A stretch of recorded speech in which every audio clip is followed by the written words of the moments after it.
네, 마켓 트렌드 이어갑니다. 오늘도 김종현 애널리스트 모시고 시장의 트렌드 그리고 관련 종목까지 짚어보도록 하죠. 안녕하세요. 네, 안녕하십니까? 네, 오늘은 어떤 트렌드에 대해서 얘기 나눠볼까요? 네, 중국의 춘제가 끝났습니다. 네. 그래서 이 춘제 모멘텀이 둔화된 상황인데 그렇다면 춘제 이후에도 계속적으로 좀 성장할 수 있는 그런 부분들은 어떤 것들이 있는지 구조적인 변화를 좀 살펴봐야 될 것 같습니다. 춘제 관련해서 유망주를 보려면 이 춘제 기간 동안 소비 트렌드가 어떠했는가를 좀 짚어볼 필요가 있을 것 같아요. 사실 뭐 나오는 얘기들을 보면 춘제 기간 동안 소비 증가율을 뭐 보면 바닥을 찍었다, 긍정적이다라는 해석도 있고 그렇지 않다, 증가율이 굉장히 미미했다라는 해석도 있는데 어떻게 봐야 하는 겁니까? 네, 양적인 증가와 질적인 증가가 동시에 나타났다면 굉장히 긍정적이었겠지만 중국도 규모가 커졌기 때문에 양적인 증가와 질적인 증가를 두 가지를 모두 가져가기 좀 어렵다라고 판단하고 있습니다. 먼저 준비된 그림을 보시면 금액상으로는 굉장히 지출액이 증가하고 있거든요. 그래서 이 소비 규모 자체는 굉장히 커지고 있는데 모멘텀은 좀 둔화되고 있다라고 봐야 되겠죠.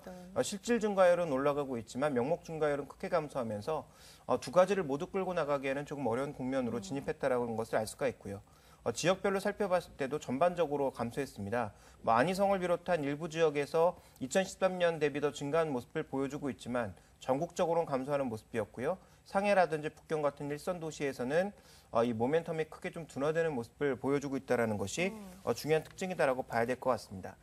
또 하나 이제 우리가 좀 봐야 될 것은 소매 판매 증가율도 전반적으로 좋았지만 이 주택 가격의 상승률이 동시에 나타나고 있어서 이와 관련된 부분들이 중국의 소비를 향후 더 끌어올리지 않겠는가 이렇게 좀 보고 있는 양상이고요.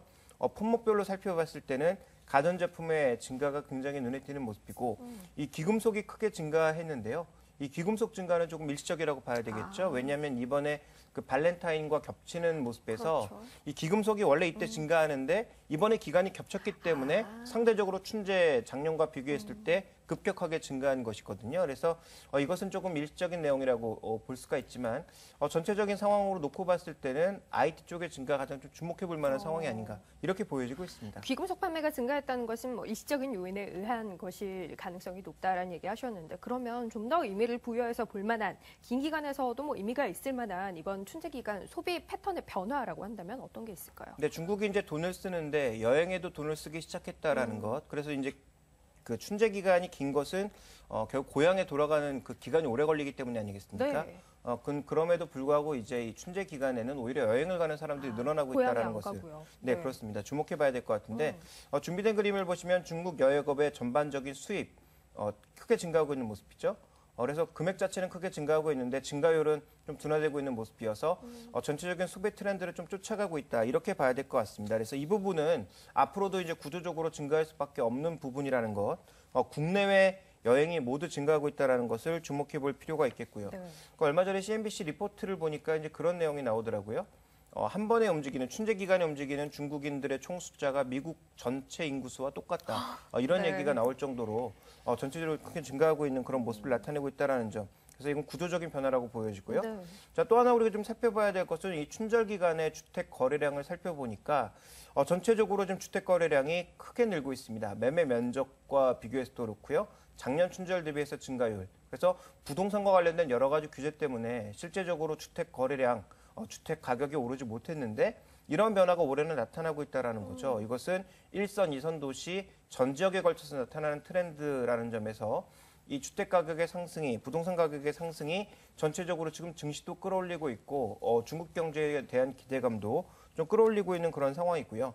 조금 전에 살펴봤던 그림인데 지금 보시면 가전제품 쪽의 이 변화가 구조적으로 나타나고 있는 상황이고 또 하나 우리가 좀 살펴보게 되면 뉴스로 연결해 볼 수 있는 것이 이 중국의 스마트폰이 미국을 넘어서고 있고 증가율 기준으로 봤을 때는 뭐 남미라든지 이런 지역이 더 빠르게 증가하고 있지만 대수로 봤을 때는 중국을 쫓아올 국가가 이제 없다라는 것이 발견되고 있기 때문에 이러한 변화들을 우리가 종목으로 좀 연결해 봐야 되지 않나 판단하고 있습니다. 세 가지네요. 여행이 많이 늘어나고 있고 주택시장의 회복세도 강하게 나타나고 있고 여기에 IT 제품, 특히 고가 제품들에 대한 소비가 많이 늘어나고 있다는 것이 중국 소비의 중요한 트렌드라고 볼 수 있을 텐데 이거 종목으로 어떻게 연결 가능한 겁니까? 네, 여행업종 같은 경우는 좀 전에 말씀드렸다시피 구조적인 변화거든요. 네. 그래서 모멘텀은 둔화될 수 있지만 금액 자체가 커지고 있는 상황이고 이 중국인들의 한국의 유입 속도도 계속 증가하고 있고 이쪽에 소비도 많이 하고 있습니다. 그래서 관련된 여행 상품, 인바운드 여행 상품들을 팔고 있는 하나투어와 모두투어는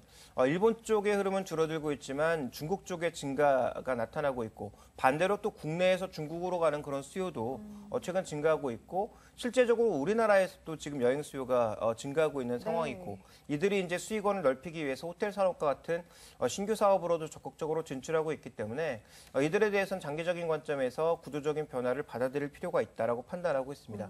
오히려 저는 카지노보다는 여행 쪽이 좀 더 수요가 늘지 않겠는가라고 판단하고 있고요. 또 하나 좀 살펴볼 것은 이 도시화 정책 수혜주라고 좀 볼 수가 있겠는데 이 중국의 이제 서부 지역, 중서부 지역 쪽으로도 이제 도시화가 이루어지면서 이 주택 건설의 증가는 조금 전에 설명을 드렸죠.